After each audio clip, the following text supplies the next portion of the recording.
నాగర్ కర్నూలు జిల్లాలో అకాల వర్షాలు నష్టపోయిన వారిని అన్ని రకాలుగా ఆదుకుంటామని భరోసా ఇచ్చారు కాంగ్రెస్ ఎంపీ అభ్యర్థి మల్లురవి. స్థానిక ఎమ్మెల్యే రాజేష్ రెడ్డితో కలిసి జిల్లాలోని మారేపల్లి గ్రామంలో ఎదురుగాలులు వర్షాలు దెబ్బతిన్న ఇల్లు తోలఫారం పరిశీలించారు. వారికి అండగా ఉంటామని భరోసా ఇచ్చారు. అనంతరం తాడూరు శివార్లో షెడ్డు కూలి చనిపోయిన వారి కుటుంబాలను పరామర్శించారు. మృతుల కుటుంబాలను అన్ని విధాలుగా ఆదుకుంటామని హామీ ఇచ్చారు.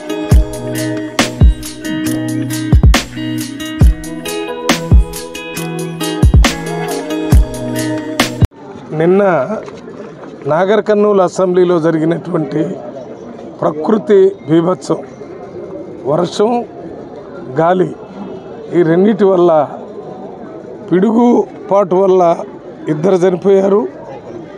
గోడ పడిపోవటం వల్ల, షెడ్ పడిపోవటం వల్ల 4 చనిపోయారు.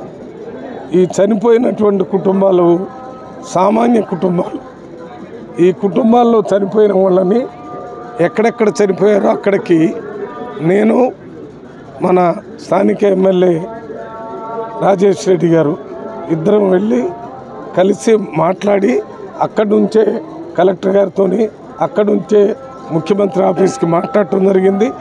ఇక్కడ జరిగినటువంటి ఈ యాక్సిడెంట్లో చనిపోయిన కుటుంబాలకి రాష్ట్ర ప్రభుత్వం నుంచి రావాల్సిన ఆర్థిక సహాయాన్ని వారం 10 రోజుల్లోనే వెంటనే వచ్చే విధంగా మేము మాట్లాడాము. ఇస్తానని కూడా అక్కడ చెప్పారు.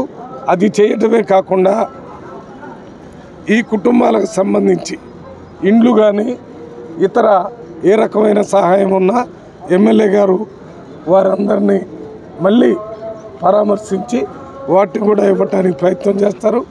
వారు ఇక్కడ షెడ్ పడిపోయినా, అక్కడ ఇండ్లు పడిపోయినా, ఎక్కడికి ఇబ్బందులు ఉన్నాయనేది చూసుకోవడం కోసమే వెంటనే రాజేష్ రెడ్డి గారు నేను వచ్చి మాట్లాడటం జరిగింది.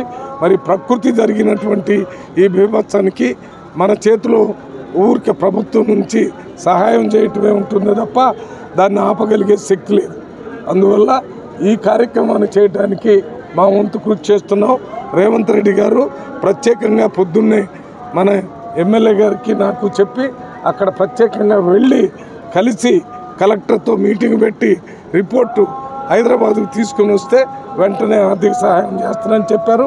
ఆ కుటుంబ సభ్యులందరూ కూడా మరి ఇది భగవంతుడి చేతిలో ఉన్న పని, మనం ఏం చేయలేము కాబట్టి ఉన్నంత వరకు మీకు నిరంతరం ఈ రేవంత్ రెడ్డి గారు ముఖ్యమంత్రి గారు కానీ, తెలంగాణ ప్రభుత్వం కానీ, మన రాజేష్ రెడ్డి గారు, దామోదర్ రెడ్డి గారు, నేను అందరం మీకు అండగా ఉంటామని మాటిస్తున్నాము. దయచేసి భయపడుతూ బ్రతకొచ్చు, మీకు ఉన్నవాళ్ళు జాగ్రత్తగా బతికేదానికి ప్రయత్నం చేయండి. మేము తప్పనిసరిగా మీ ఇబ్బందులు ఏం జరిగినా తీర్చడానికి ప్రయత్నం చేస్తామని మాటిస్తున్నాం.